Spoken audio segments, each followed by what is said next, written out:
Hello student, आज हम यहाँ पर मिलने जा रहे हैं सौरभ उप्रेती सर से। और सौरभ सर जो है यहाँ पे नॉलेज जंक्शन के फाउंडर डायरेक्टर हैं। सर आपका बहुत बहुत स्वागत है। Thank you sir. तो स्टूडेंट, आपने सौरभ सर के साथ हमारे पहले भी वीडियोस आपके देखे होंगे और आज हमारा यहाँ पे मेन पर्पज है कि सौरभ सर ने जो सफलता पिछली बार एलटी एग्जाम में स्टूडेंट को दिलाई थी, आज हम उसी बारे में यहाँ पे जानेंगे कि कैसे आप जो एलटी का 2024 में आपका एग्जाम होने वाला है उसमें आप यहाँ पे सफलता प्राप्त कर सकते हैं। मैं थोड़ा सा सर के बैकग्राउंड के बारे में आपको बता दूं। सर ने जो है नेट आपका जेआरएफ जो है वो 10 बार आपका 10 टाइम्स आपका निकाला हुआ है। उसके अलावा 4 जो आपके स्लेट एग्जाम्स होते हैं वो सर ने आपके क्लियर किए हुए हैं। उत्तराखंड में जो आपका डिग्री कॉलेज असिस्टेंट प्रोफेसर होता है उसकी गवर्नमेंट जॉब सर ने आपका छोड़ी हुई है। और स्पेशली अगर हम आप लोगों की बात करें तो पिछली बार जो आपका एलटी इंग्लिश है उसमें सर ने जो है अभी तक 50 प्लस जो है वो स्टूडेंट अभी सर के आपके एलटी में जो है वो आपका भर्ती हो चुके हैं। तो सर यहाँ पे हम इस बार के आपका जो है प्रिपरेशन के बारे में थोड़ा सा जानना चाहेंगे कि अभी जैसे हम सभी को पता है कि वैकेंसीज का नोटिफिकेशन आपका नवंबर में आने वाला है, बट इन्फॉर्मेशन आ चुकी है कि मार्च में इसका पेपर है। तो किसी भी स्टूडेंट को जो है वो तैयारी कैसे शुरू करनी चाहिए अभी? तो सर सबसे पहले तो बहुत बहुत धन्यवाद कि आपने ये मंच दिया और बच्चों के साथ इस टॉक को करने का मौका मिला।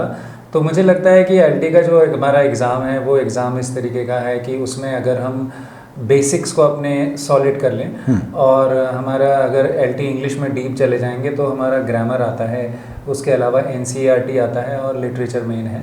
और जो हमारा केजे का जो कोर स्ट्रेंथ है वो लिटरेचर है, इंग्लिश लिटरेचर, जिसमें मेरा थोड़ा सा एक्सपर्टाइज है। तो मुझे लगता है कि सभी साथी अगर एक बार मौका मिले तो लिटरेचर को ज़रूर यहाँ पर पढ़ें केजे में हमसे। जी ठीक है। अब सर यहाँ पे थोड़ा सा जो आप पढ़ने की बात कर रहे हैं तो ये किस तरीके से, मतलब किसी भी स्टूडेंट को पढ़ाई किस तरीके से शुरू करनी चाहिए? अगर उसके बाद अभी लगभग हम मान के चलें 6 महीने का टाइम है तो वो कैसे उसकी शुरुआत करें? मुझे लगता है कि पहले जो कोर बुक्स होते हैं उनको पढ़ना चाहिए। ठीक है। जैसे हमारे इंग्लिश लिटरेचर में अगर हिस्ट्री की बात करें तो पीके नायर एक बुक समझ में आती है। इसके अलावा हम बात कर सकते हैं डब्ल्यूजे लॉन्ग है। जो बेसिक्स की लिटरेचर की कोर बुक्स हैं, ऐसी ग्रामर में फंडामेंटल बुक्स हैं, उनको पहले अपना सॉलिड कर लें। क्योंकि एलटी का एग्ज़ाम इतना कोई डिफ़िकल्ट या जैसे नेट होता है हमारा बहुत डीप में पूछता है, ऐसा नहीं है। बट वो बेसिक्स में ही घुमावदार क्वेश्चन पूछेंगे। तो ये मेरा जो अपना अनुभव है बच्चों के साथ और जो पढ़ाने का मौका मिला, तो अपने सॉलिड जो बेसिक्स हैं उनको सॉलिड करें और प्रैक्टिस करें। Revision I think revision is the core you can say thing which differentiate a successful candidate and a candidate who is failure. Okay, very nice sir. तो स्टूडेंट में थोड़ा सा देखिए, यहाँ पे सर को पर्सनली भी मैं जानता हूँ और पिछले कुछ सालों से हम साथ में ही काम कर रहे हैं। तो सर जो हैं वो अपना क्वालिटी एजुकेशन के लिए और या क्वालिटी कंटेंट कहें या फिर रिजल्ट ओरिएंटेड जो आपका प्रोग्राम्स होते हैं, जो रिजल्ट ओरिएंटेड कोचिंग है उसके लिए यहाँ पे जाने जाते हैं। अब सर हमने आपकी जो है जैसे बुक्स के बारे में, आपकी जो खुद की रिटर्न बुक है उसके बारे में हमने सुना हुआ है, लेकिन उससे पहले मैं एक क्वेश्चन ये पूछना चाहूँगा कि आप बच्चों को प्रेरित करते हैं कि नोट्स बच्चों को खुद बनाने चाहिए, या आप भी क्लास में जो है आपका जो नोट्स होते हैं वो बहुत क्वालिटी नोट्स होते हैं, तो थोड़ा सा उस बारे में आप कुछ बताना चाहेंगे? मुझे ऐसा लगता है कि जो हमारे नोट्स हैं वो एक तरीके से एसेंस होता है, किसी चीज़ का सार है, किसी चीज़ की खुशबू है। तो जो हम नोट्स बनाएं वो हम 3-4 बेसिक बुक से बनाएं।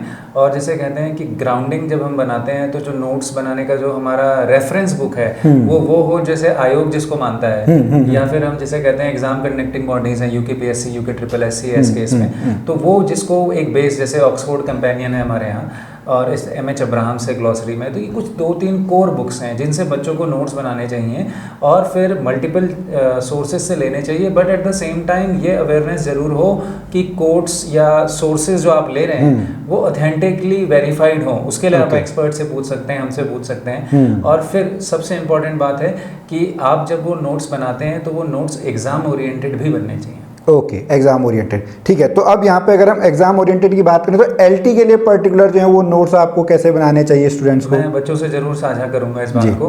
तो उसमें क्या है कि जो हमारा पूरे 10 सालों का अनुभव है उसको अगर मैं 4-5 पॉइंट्स में समराइज कर दूं, तो जो पहला है, हम कहते हैं कि इंग्लिश लिटरेचर को जब हम स्टार्ट करते हैं तो literary terms, if you are not familiar with basic terms like ballad, ode, जो कि हमारे पोइट्री में, ड्रामा में नॉवेल्स होते हैं, types of novels, picaresque novel, epistolary novels, तो ये सारे जो चीज़ें हैं इनका एक अलग से कॉपी बना लें लिटरेरी टर्म्स की। और बेसिक टर्म्स जो आपके बीए के लेवल पे पहले का सिलेबस उठाएं आप, ग्रेजुएशन का कुमाऊं यूनिवर्सिटी का, गढ़वाल यूनिवर्सिटी का, तो वहाँ पर जो लिटरेरी टर्म्स का जो लिस्टिंग है उसको बना लें, या फिर केजे का सिलेबस हम बच्चों को प्रोवाइड हमने अपनी तरफ से बनाया है, क्योंकि आयोग ने कोई सिलेबस नहीं दिया है, प्रॉपरली डिफाइंड नहीं है। ये सबसे बड़ा चैलेंज है एलटी में। दूसरा, फिर आप लिटरेरी एजेस का एक खाका जरूर पढ़ लें, उसमें एक ओवरव्यू सारे एजेस के, चौसर कब आए, शेक्सपियर कब आए। तो फर्स्ट लेयरिंग होगी आपकी लिटरेरी टर्म्स की, सेकंड लेयरिंग में आप जाएंगे लिटरेरी एजेस में, एंड वंस आपका ये दोनों कंसोलिडेटेड हो गए, सॉलिड हो गए, यू गो इनटू ऑथर्स। फिर होता क्या है कि हमारे यहाँ बच्चा जनरली जो कॉम्पिटिटिव ओरिएंटेड कुछ बुक्स लिखी गई हैं मार्केट में, उनको ग्रैब कर लेता है और वहाँ पर सीधा राइटर से पढ़ना शुरू कर देता है, जो कि बिल्कुल गलत अप्रोच है। And that is the reason कि हमारे पास 50+ सॉलिड स्टूडेंट्स का एक रिजल्ट है, जो आप बोल रहे थे कि मैंने उसको एक सिस्टमेटिक स्ट्रक्चर्ड वे में डिलीवर करने का एक अपना जो प्रोग्राम बनाया है, उसको ही मैं चाहता हूँ कि सब तक पहुँचे वो ऑल ओवर इंडिया, और सारे बच्चे उसका लाभ उठाएं। और चौथा आपका आता है, जैसे first is literary terms, second is literary ages, third आपका आ गया authors, and the fourth is MCQs. जब आपने 3 कर लिए, उसके बाद आप एमसीक्यूज और की फैक्ट्स का एक छोटा सा कॉपी और बना लें। तो ये 4 स्ट्रक्चर्ड वे में अगर आप चलेंगे तो आपको लिटरेचर में मेरे को लगता है कि कोई दिक्कत नहीं आएगी। ओके सर, यहाँ पे आपने एमसीक्यू की बात करी, लेकिन उससे पहले अगर हम थोड़ा सा ये जानना चाहेंगे, क्या यहाँ पे ग्रामर से रिलेटेड भी कुछ आपके क्वेश्चंस जो हैं पूछे जाते हैं? हाँ बिल्कुल, जैसे ग्रामर मैंने बताया कि लगभग हमारा 70 मार्क्स का अगर इंग्लिश का पेपर है तो 22 मार्क्स का ग्रामर आएगा।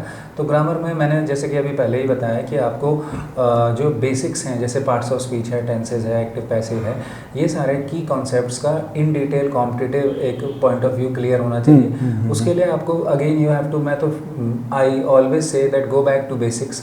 जैसे 10th क्लास की हमारी हिंदी मीडियम में बुक्स लगती थी, वो है रेन एंड मार्टिन कहते हैं। जैसे मुझे लगता है पर्सनली कि जो 9th-10th में हिंदी मीडियम में जो यूपी बोर्ड जब हुआ करता था तो उसकी जो बुक्स थी उनको अगर बच्चा पढ़ ले और उनको पढ़ के अपने एक, जैसे मैंने बताया कि उनसे पूरा डिस्टिल कर ले, नोट्स को छान ले, और जो अपने काम के या जहाँ पर वो कमज़ोर है उनको लिख डाले एक जगह। और सबसे मेन है कि जब आपने ग्रामर में थियरी को पढ़ लिया, उसके बाद मेन ग्रामर में हमारे इंग्लिश लैंग्वेज में सर ये दिक्कत है कि एक्सेप्शंस टू द रूल बहुत हैं। तो आपने रूल जैसे लिखा तो 2 एक्सेप्शन आ जाते हैं, तो एक्सेप्शंस को भी ज़रूर करें। उसके लिए क्वेश्चन टू थियरी अप्रोच कहूँगा मैं, यानी कि आपने एक हल्का सा रिवीजन किया थियरी का, but more you practice the questions, and question से फिर आप रूल निकालो और उन रूल्स को अलग से कोडिफाई कर दो एक जगह। So what I am trying to say is that कि ग्रामर में बच्चा 2 कॉपी बना सकता है, एक कॉपी प्रैक्टिस और एक लेकिन मेन थियरी वाली कॉपी में वो जो प्रैक्टिस वाले क्वेश्चंस कर रहा है, उन क्वेश्चंस में से कई ऐसे होंगे जो थियरी में नहीं आएंगे रूल्स, क्योंकि मैंने बताया एक्सेप्शन टू द रूल बहुत है।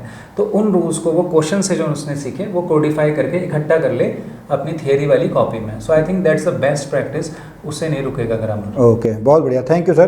तो स्टूडेंट, मैं आपको यहाँ पे थोड़ा सा रोक के यहाँ पे एडवाइस करना चाहूँगा कि आप जो सर ये बता रहे हैं 10 साल का एक्सपीरियंस है और बहुत सारे स्टूडेंट जो है इसका फ़ायदा ले चुके हैं। तो आप इस वीडियो को यहाँ पे पॉज करके आप कॉपी पेन ले लें और सब कुछ 1 by 1 आप जो है वो नोट करते रहें। और अगर आपको सर से पर्सनली मेंटरशिप चाहिए, चाहे ऑफलाइन की हम बात करें या ऑनलाइन की बात करें, तो यहाँ पे जो है आपको यहाँ पे नंबर दिखाई दे रहे होंगे, रमेश सर के नंबर हैं जो सर के साथी हैं। आप उनको कॉल करके सर के जो आपके ऑनलाइन या ऑफलाइन जो बैचेस चल रहे हैं उसके बारे में आप जानकारी ले सकते हैं। तो अब हम यहाँ पे थोड़ा सा और आगे बढ़ते हैं। सर, अगर हम यहाँ पे नोट्स तक हम पहुँच गए, अभी हमने एमसीक्यू की बात की और हमने ये भी देखा है कि आप अपने इंस्टीट्यूट में जो है सैटरडे टू सैटरडे जो है वो आप वहाँ पे एमसीक्यू प्रैक्टिस कहें या मॉक टेस्ट कहें वो करवाते रहते हैं, तो इसका कितना ज़्यादा जो है फ़ायदा होता है? हाँ, तो सर ऐसा है कि इसके लिए मैंने एक छोटा सा अपना कोडिफाई कर दिया formula, that students set on set in set.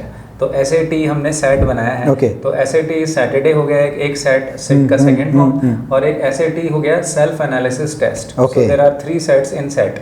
तो एक तरीके से सैटरडेज का दिन ऐसा होता है कि अगले दिन हमारा वीक ऑफ रहता है और बच्चा थोड़ा सा रिलैक्स मोड में रहता है, और मंडे टू फ्राइडे वो पूरा चीज़ों को एसिमुलेट कर रहा होता है। तो सैटरडे का दिन थोड़ा पॉज, थोड़ा reflect, and at good time to see where you are going, because competition निकालना सिर्फ सब कुछ पढ़ देना नहीं है, बट अपनी ग्रोथ को एक पीरियोडिकल वे में चेक करना मेरे को लगता है बहुत ही, मतलब मेरा जो अनुभव है वो ये कहता है कि इतने स्टूडेंट्स को निकालने में यही समझ में आया है कि पीरियोडिक चेकिंग बहुत ज़रूरी है। और एक सर कहावत भी है कि success has many fathers but failure is an orphan. तो सक्सेस जब होते हैं तब तो बहुत सारे लोग आ जाते हैं, लेकिन जब हम फेलियर होते हैं तो हम ऑर्फन ही हो जाते हैं। तो वो जो उस दंश को, उस पीड़ा को भी मैंने बच्चों की देखा है, और मैं खुद भी काफ़ी चीज़ों से स्ट्रगल करके आगे निकला।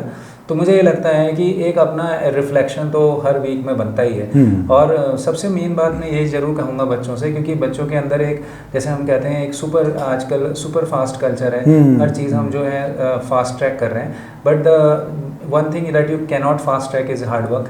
तो मुझे लगता है कि पहले अगर आपने मंडे टू फ्राइडे चीज़ों को पढ़ा है, एसिमुलेट किया, then only you sit for MCQs। Otherwise जो है you will be cramping all the facts and that is the worst thing that you can do. तो मुझे लगता है कि आप भले ही 2 टॉपिक पढ़ो, उसके बाद फिर अपना MCQs करो, रादर देन MCQs से उलझ गए फिर थियरी गए। तो दैट्स अ रॉन्ग अप्रोच। बहुत बढ़िया सर। यहीं पे मैं सर की बात में एक बात और भी ऐड करना चाहूँगा। जो MCQ का अगर आप लेवल की बात करें तो आप प्रीवियस ईयर के जो क्वेश्चन पेपर्स हैं उनको आप जरूर देखें। वहाँ से आपको पता लग जाएगा कि आप जो भी एग्जाम की तैयारी कर रहे हैं, जैसे अभी हम पर्टिकुलरली LT इंग्लिश की बात कर रहे हैं, तो वहाँ पे क्वेश्चन का लेवल हमको पता लग जाना है कि इसमें किस तरीके के आपके जो क्वेश्चंस हैं वो पूछे जा रहे हैं। अब सर यहाँ पे एक आपने बहुत बढ़िया बात और कही थी कि हम अपनी जो मेंटल स्ट्रेंथ है या मेंटलिटी जो है उसको हम किस तरीके से यहाँ पे जो है वो इस 6 महीने तक, क्योंकि बहुत सारे स्टूडेंट में गलती क्या होती है सर, मैं आपको बताऊँ, हमसे ही बच्चे बहुत बार गाइड लेते हैं। आज उनमें जोश आता है, आज वो बिल्कुल नियम बनाएंगे, आज वो 8 से 10 घंटे पढ़ेंगे, कल भी पढ़ेंगे, 2-3 दिन पढ़ेंगे, लेकिन फिर जैसे ही कहीं पे थोड़ा सा झटका लगे वो फिर बिल्कुल जीरो पे आ जाते हैं। फिर उनको दोबारा रीस्टार्ट करने में या जो स्ट्रगल फेज है उसमें रीस्टार्ट करने में उनको बहुत बड़ी प्रॉब्लम रहती है। तो वहाँ पे मेंटल स्ट्रेंथ जो है वो कैसे बनाए रखें? सर इसमें तो यही है ना कि जैसे मैं हमेशा कहता हूँ, एक फौजी है, एक स्पोर्ट्समैन है, उसको फिजिकल फिटनेस चाहिए, बट अब हम लोगों का जो फील्ड है ना, पेरेंट्स का, टीचर्स का, हम लोगों को मेंटल फिटनेस चाहिए। फिजिकल फिटनेस भी जरूरी है, बट मेंटल फिटनेस नहीं होगी तो हम लोग का कंसंट्रेशन का काम है, हम बैठ ही नहीं पाएंगे। जैसे हम कहते हैं बैठना, तो उसके लिए मुझे लगता है meditation is the best practice. और जैसे कि आप देखते हैं कि मैं हमेशा हार्टफुलनेस मेडिटेशन को इंकरेज करता हूँ। It's a heart based approach and free of cost meditation है, आप गूगल कर लें हार्टफुलनेस को। There are also other methods, but I think personally मैंने इसको एंडोर्स किया, तो आप इसको you can have a look in. और मेडिटेशन एक्चुअली क्या करता है ना, आपको बेसिकली बहुत सारी जैसे 3-4 इसके कोर स्ट्रेंथ्स हैं। जैसे एक तो ये आपको स्ट्रेस को बस्ट करता है, स्ट्रेस बस्टर है, और स्ट्रेस हम चाहे ना चाहे बन जाता है, ठीक है। और दूसरा सबसे जो आपने बोला कंसिस्टेंसी की प्रॉब्लम आती है, कंसंट्रेशन की प्रॉब्लम आती है। तो जब हम मेडिटेशन करते हैं तो हम जो कोर एसेंस थॉट है वही रह जाता है, बाकी सारे थॉट्स को हम अपनी विल पावर से छान देते हैं, डिस्टिल आउट कर देते हैं। तो मेडिटेशन में पिछले 8 साल से कर रहा हूँ sir, and I think this is the single most the biggest reason that I am what ever little I have achieved. तो उसका सबसे बड़ा रीज़न मेडिटेशन ही है। और मैं हर किसी से ये कहता हूँ, it's a open secret, but ये है कि जो, और कई स्टूडेंट्स ने किया sir. I would like to quote here, Pan Singh Bora sir हैं, LT rank 3, Neeraj Mehar LT rank 7। अगर आपको, मैंने उनका इंटरव्यूज़ भी लिया अपने चैनल में, तो आप देखेंगे कि दे वर मेडिटेटिव सीकर्स। तो ये एक तरीके से मेरा अपना बायस्ड ओपिनियन भी नहीं है, counting on the fact I am बिल्कुल। टेलिंग। ठीक है, बहुत बढ़िया सर, यहाँ पे बहुत अच्छा आपने बताया। अब थोड़ा सा हम वापस अपने सब्जेक्ट पे ही आते हैं। जैसे आपने जो आपका नॉलेज जंक्शन इंस्टीट्यूट है हल्द्वानी में जो है, उसने पिछली बार LT इंग्लिश में अगर हम बात करें 50 से ऊपर आपके जो हैं रिजल्ट्स दिए हुए हैं। स्टूडेंट आप सर के चैनल पे भी जाके उनको देख सकते हैं। तो सर एक यहाँ पे बच्चों की थोड़ा सा आप हेल्प कर दीजिए कि उन सक्सेसफुल बच्चों में ऐसी क्या क्वालिटीज़ थी जो अगर आज वो कॉपी करें तो अगले साल उनका नाम भी फिर आपके चैनल पे जो है वो सक्सेसफुल कैंडिडेट्स की लिस्ट में आए। सर सबसे बड़ी क्वालिटी मुझे लगता था कि वो बहुत अंदर तक पैशनेट, या उनके अंदर जो विल पावर टू सक्सीड बहुत ज़्यादा थी। जिन लोगों को मैं याद कर पाता हूँ, कुछ के तो नाम लिए, बहुत सारे बिल्कुल हम भी जानते हैं, हाँ बहुत सारों को आप जानते हैं। तो वो कुछ ऐसे थे, फायर्ड अप थे वो अंदर से। और वो बहुत इंपॉर्टेंट है कि ढुलमुल रवैया नहीं होना चाहिए। अगर आपने एक लक्ष्य को बना लिया तो उसके बाद 1 साल तक, 1.5 साल तक का समय जरूर दें अपने आप को, क्योंकि इंडिया में कॉम्पिटिटिव लेवल इतना हाई है। और स्पेशली LT की बात करें तो सिलेबस बहुत ही वेग है। तो हम लोगों को पढ़ना सब कुछ पड़ता है, और उसमें हो सकता है कि आपके मन मुताबिक पेपर ना आए।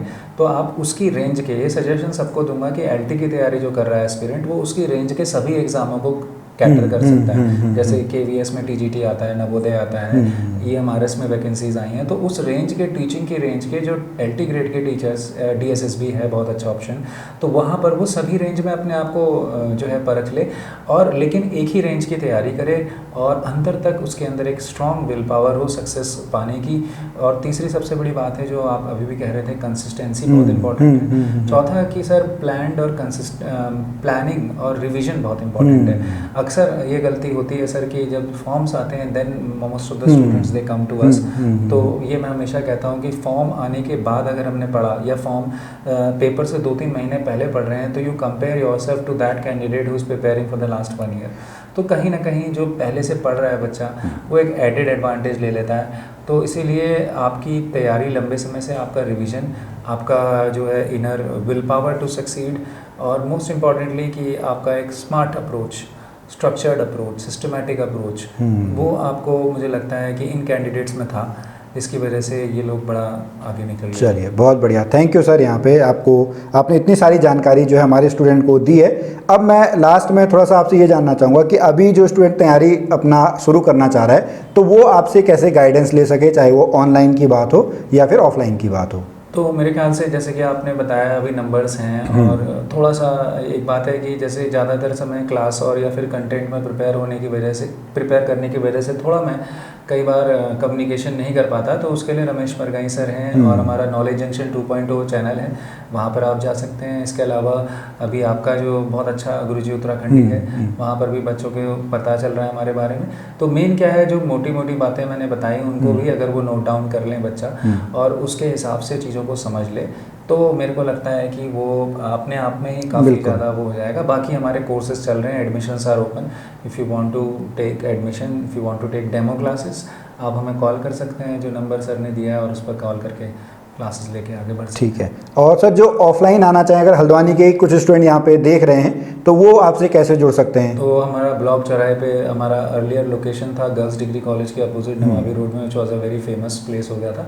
तो अब ड्यू टू सर्टेन रीजंस मैंने उसको ब्लॉक में शिफ्ट किया। तो ब्लॉक चौराहा से कालाडूंगी रोड पर है, तो वहाँ पर आप धर्म कॉम्प्लेक्स में है हमारा।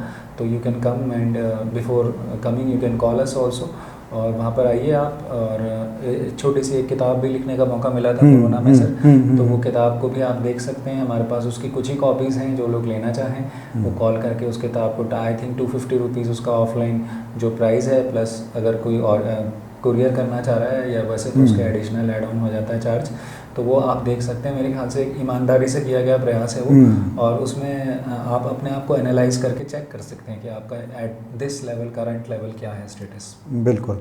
चलिए बहुत बहुत धन्यवाद सर आपका यहाँ पे। तो स्टूडेंट, आपको आज का जो ये वीडियो है ये आपका कैसे लगा आप हमें ज़रूर बताएं, और अगर आपको कोई भी जानकारी हो तो यहाँ पे रमेश सर का आपको नंबर दिया हुआ है, या सर ने जैसे बताया कि हल्द्वानी में जो कालाडूंगी रोड है वहाँ पे ब्लॉक चौराहा है, वहाँ पे धर्म कॉम्प्लेक्स है, तो वहाँ पे आपको सर का जो ऑफलाइन सेंटर है वो आपको मिल जाएगा। और मैं चाहूँगा कि आप सर के साथ ज़रूर जुड़ें, और जो आपका LT जो आपका सहायक अध्यापक बनने का जो सपना है इंग्लिश में, वो आपका ज़रूर पूरा हो। ऐसी हम बेस्ट विशेष आप लोगों को देते रहते हैं। अगर आपके कोई और भी क्वेश्चन हो तो आप उसको कमेंट में बता सकते हैं, हम सर से उनको पूछ के आपको रिप्लाई कर देंगे। तो हम फिर मिलेंगे आपसे अगली वीडियो में, तब तक के लिए जय भारत, जय उत्तराखंड।